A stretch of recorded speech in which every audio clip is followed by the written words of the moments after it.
Aslında жаздырып алдыңыздар? Мен қазір тікелей эфирдемін, ағай. Абзалдың жағдайы туралы бір ауыз айтып жіберсеңіз. Құттықтап тұрады ғой, өзі сөзді бөледі. Қазір мен әуезов аудандық істер басқармасында болдым. Сонда абзалды жаңағы заңсыз митингке қатысты деп жаңағы қамауға жаңағы құжат келген екен. Қонаев қаласында. Қандай митинг? Жаңағы заңсыз митингке қатысқан үшін.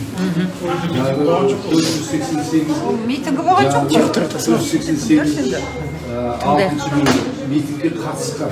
Енді ол түсінік беріп отыр. Мен қатысқан жоқпын. Мен жаңағы сотты түсіруге бардым. Тек қана түсіруге. Өзімнің кәсіби жұмысымды атқарып, неге Прямой эфир жібер. Думаның сотына түсірмекші болып, алайда кіре алмадым. Деп сөйтіп түсініп жаздым, хаттамасымен таныстым. Енді мұны сот қазір болу керек еді. Сол енді әлі болатын бәрі де онлайн ғой. Енді қазір абзал деп жаздым, арыз жаздым. Оны соғып, жаңағы күш көрсеткен бойынша. Сондықтан мен бос отырмай, мен арызды прокуратураға бөлісіп келейін деттім. Күнде болуы да мүмкін. Уақытын жіберген қазір прокурор жіберді бізде дежурный прокурор. Сондай сезіліп сөйққа байланды. Енді қолында жаңағы екі қолда царапиналар бар. Сыртқы жарақаттары. Неге бас ауырады? Қазір неге апарайық десек, сот күтіп отырмыз. Сот өтсін, содан кейін апарамыз дейді. Қараңғы болған күтіп отыр ғой бұлар. Бұл қазіргі жағдайда осындай жаңағы қолда неден бар екен, бүйірінен басынан соқты дейді, ол енді Оны дәрігерлер шақпай отыр, е? Сол жерге жаңағы фиксация жасау керек. Не оларды шақпай отыр, скорый, не апармай отыр, е? Енді мен қазір неге барып жатырмын? Прокуратураға. Сол қазір мен сізге арызын берейін, сізге арыз беріп, сізге сәлемдеме жазып еді, хат. Сол әзірше. Енді қазір мен барып қайтып. Сот қалай болуы мүмкін? Несін беріп жүрмейді ме? Машинасын. Ардақтағайын қазір адвокаты шықты. Сот қалай болатынын білмейді ғой бұл кісі. Әлі де медициналық. Жоқ, негізінде талап етейік, прокурор шықсын, не үшін қол көтереді, оны сатылықтар. Кім оларға соған жауап берсін?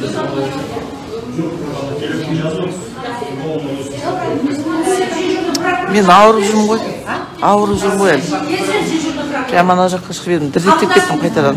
Қабылдамаймыз, кетпейміз.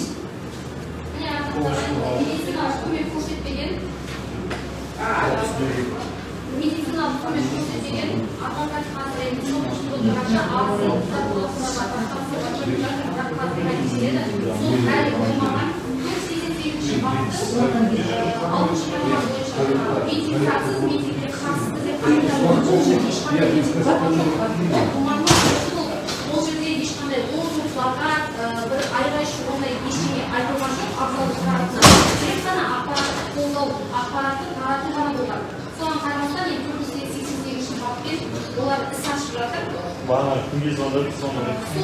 Azaltın cezası әлде қаладığımızda әуез ауданық полиция бөлімшесі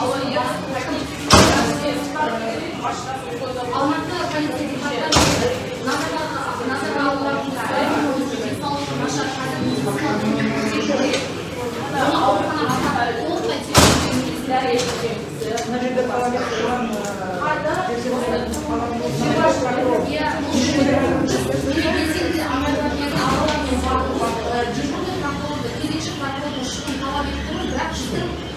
шықпайды. Біз уже 8 сағат болды.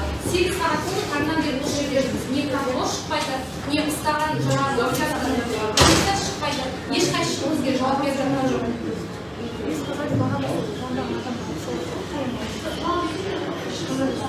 Біз сізге айтып қойған дежурный прокурор жағып бердіңізші. Мен бұларын дежурный прокурор қашақта ол? Онда кім жауап береді маған соны айтты. Алдауызда жер жоғарғы Ол көтерген полицейлер жауап берсе, жауап береді ол. Бұл немесе бастық қайда Telefon almaydı, өтірік айтпасын. Жігіттер, біз мына жерде кәсіпкеріміз бар. Қазір бір сағат үш көшіп елу белсенді келеді. Сіздерге сол керек ба? Дежурный прокурор шықсын, өзінің балаларын қол көтерген балалар жауап берсін. Оларға кім құқық берді? Сіз айтқан 5 сағат болды. Қазір біздің өзімізге прокурор звондап шықсын. Неге оны қарауындағы балалар адамды барып алып кетер кезде ұрып соғады? Жауап берсін, жауап берсін.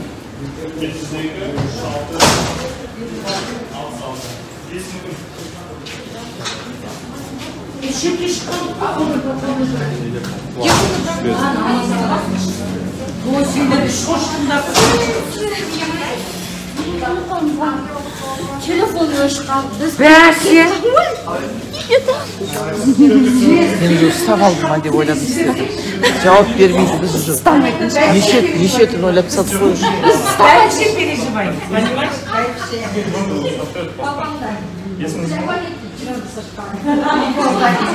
Өзі айтты ғой, мен бәйбішеме сөйлесіп отырмын.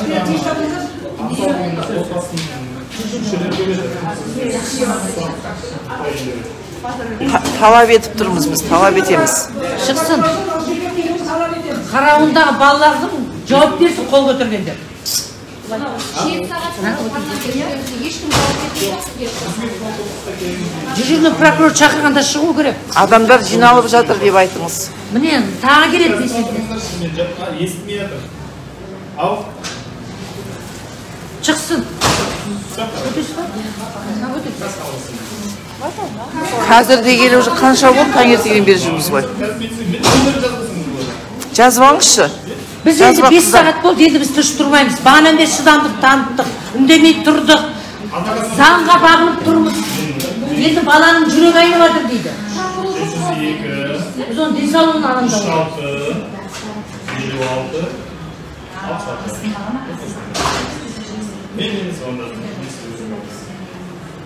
Siz айтасыз, мен осы кісінің келіншегіне дейін заңды.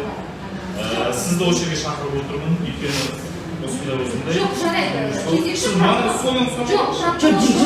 дежурный прокурор сізбе мына кісіні шақырып беру керек. жоқ, дәл қазіргі болжанған жағдайға кім жауапты? Кім жауапты? Жоқ, сіз неге оны шақырып бермейсіз? Сіз мына жерде не үшін отырсыздар? Не үшін отырсыздар? Көп емес, біз енді 5 сағат болды, біз бана бер шыққаныстарық. Жоқ, сіз шақырып беруіңіз керек, міндетті шақырып беру.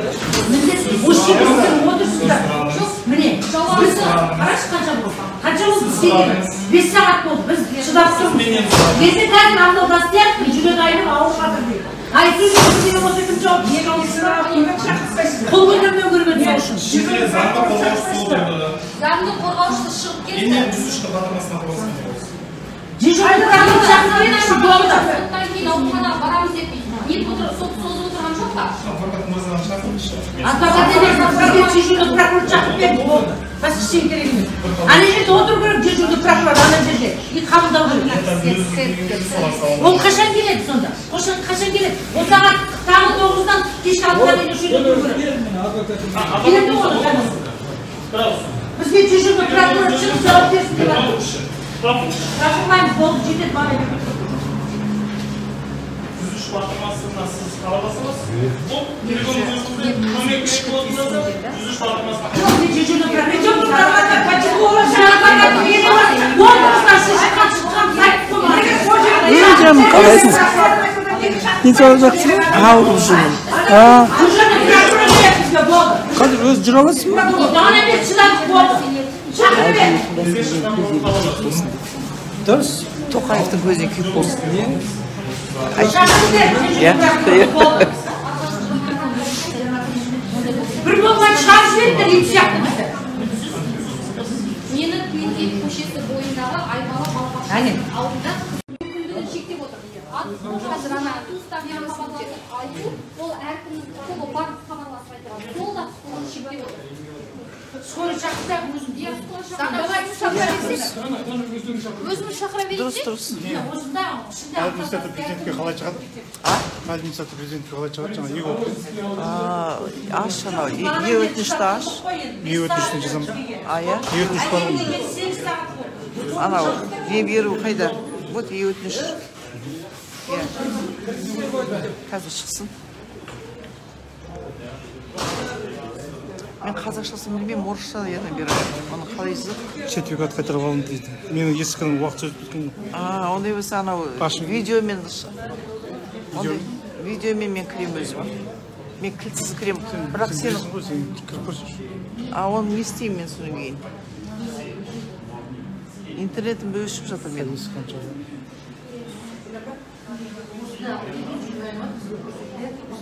Оны не істеу керек содан кейін?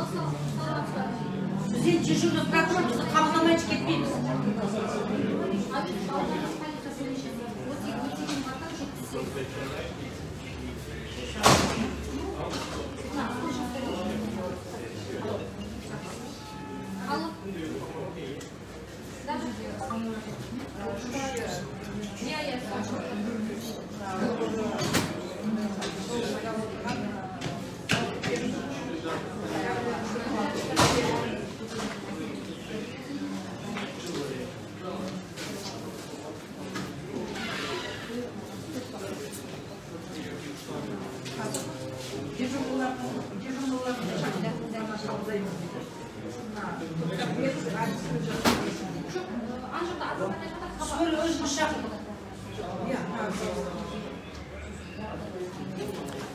Жоқ, ана жедел жәрдемді шақыру керек.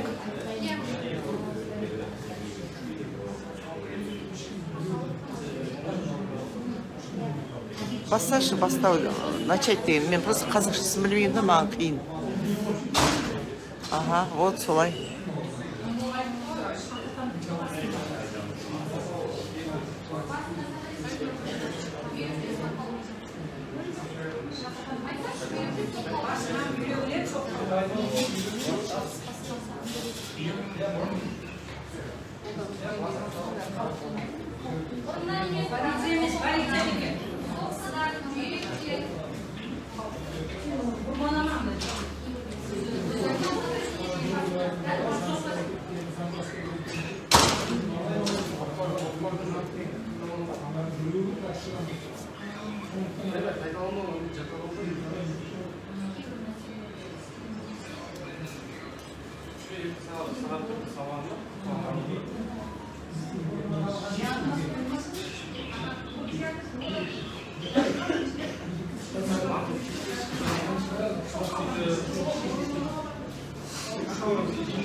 Қанша келеді?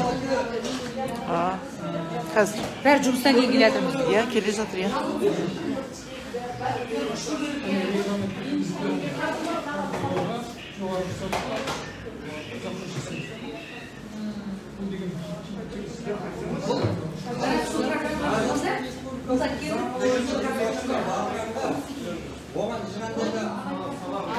Мен де жүріп отыр.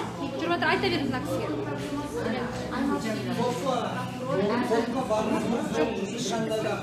Айып шара қолдануға дұрыс емес. Адамның жеке басы, бас бостандығы, мұның бәрінде олар шектеу қойып отыр қазіргі таңда. Бұл мына біздің өзінің іріп-шіріп, өзінің несіне жеткенін білдіріп отыр. Бұл барлық белсенді, барлық бұл обырды, бұл алып. Бұл өзінің қорғайыны Кремльден Путиннің бұйрығы бойынша қазақтарға төндіріп отырған қауіптің бір түрі. Баяғыдан жалғасқан, 30 жыл бойы содан бері жалғасып келеді.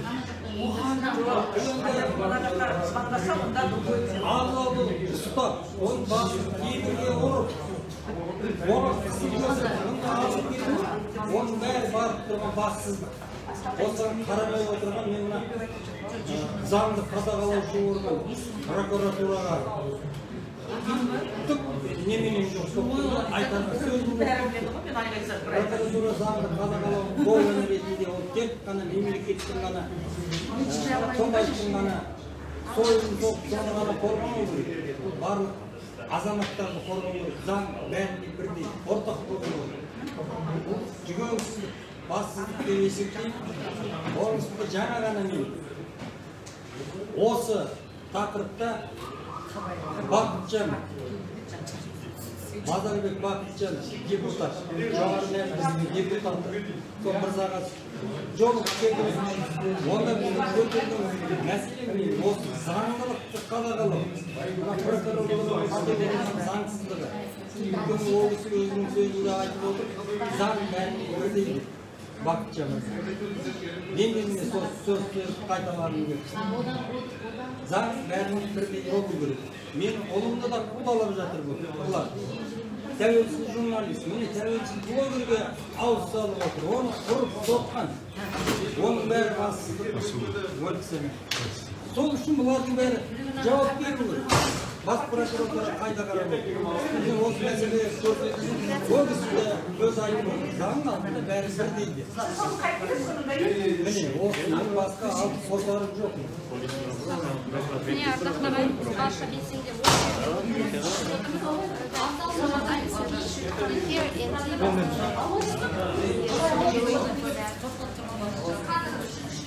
Миграция.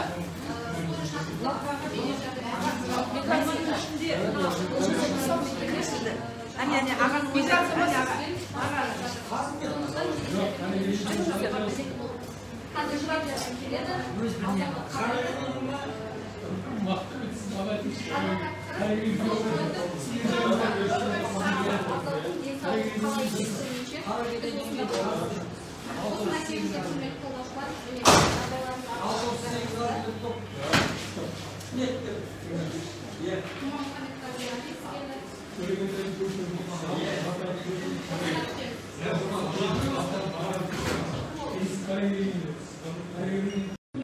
шектеп отыр. Қазір ана туыстарына хабарласып айту, ол әркімнің қолы бар хабарласып айтады. Ол да оны шектеп отыр.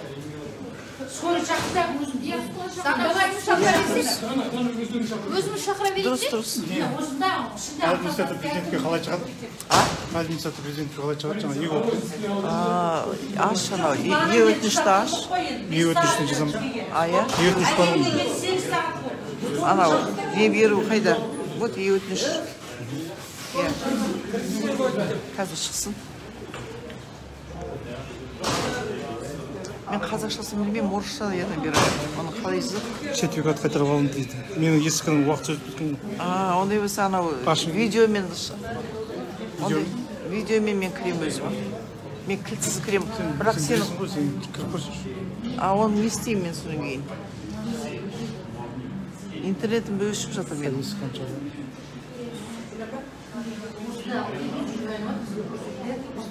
Оны не істеу керек содан кейін? Бізден дежурный прокурорымызды қабылдамай кетпейміз.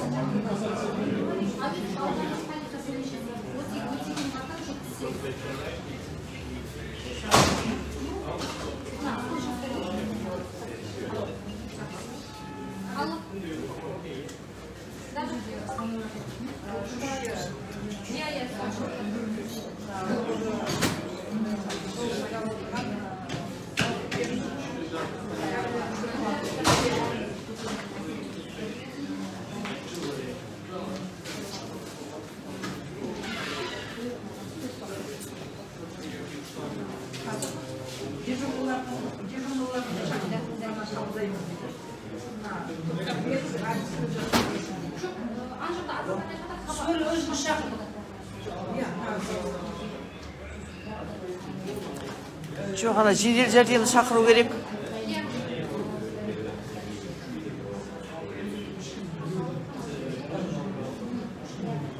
Басташы, бастау, начать деген. Мен просто қазақшасын білмеймін да, маған қиын. Ага, вот солай.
Қазір. Бәрі жұмыстан кейін келе жатырмыз. Иә, келе жатыр, иә.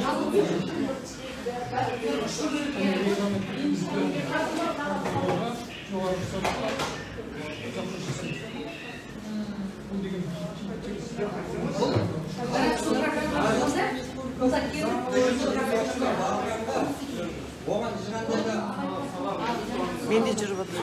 Жүріп отыр, айта беріңіз мына кісіге. сотқа бармыз ешқандай да айып шара қолдануға емеспін. Адамның жеке басы, бас бостандығы, мұның бәріне бұлар шектеу қойып отыр қазіргі таңда. Бұл мына біздің мемлекеттің соңға өзінің іріп пішіріп, өзінің несіне жеткенін білдіріп отыр.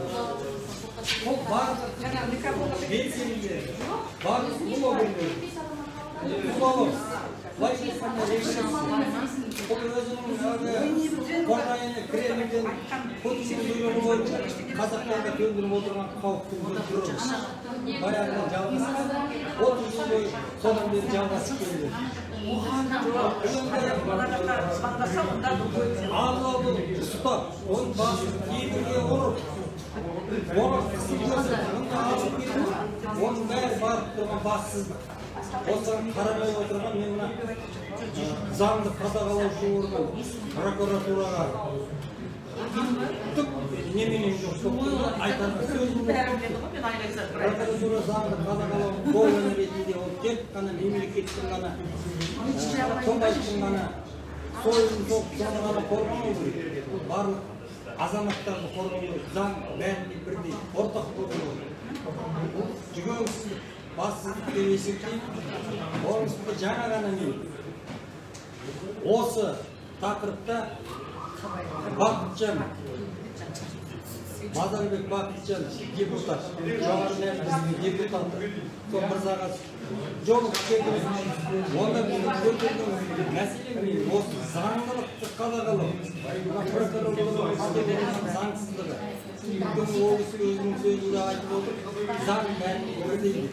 Бақытжан мені сөз қайталағым келді. Заң бәріне бірдей болу керек. Мен ұлымды да қудалап жатыр бұлар. Тәуелсіз журналист, мені тәуелсіз блогерге ауыз салып отыр. Оны ұрып соққан. Оның бәрі бассыздық. Сол үшін бұлардың бәрі жауап беру керек. Бас прокуратура қайда қарап отыр. Мен осы мәселеге көрсетіп, ол кісі де өз айтып отыр. Заңның алдында бәрі бірдей.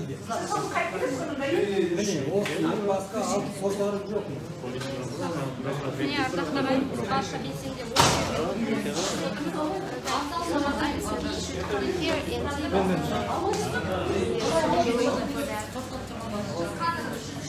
Миграция.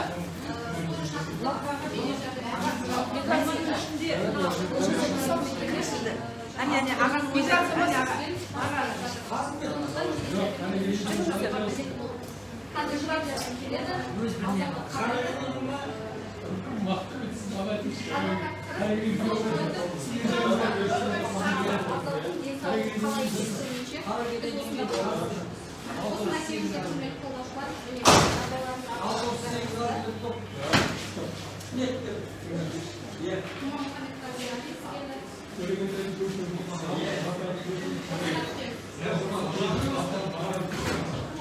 Thank you.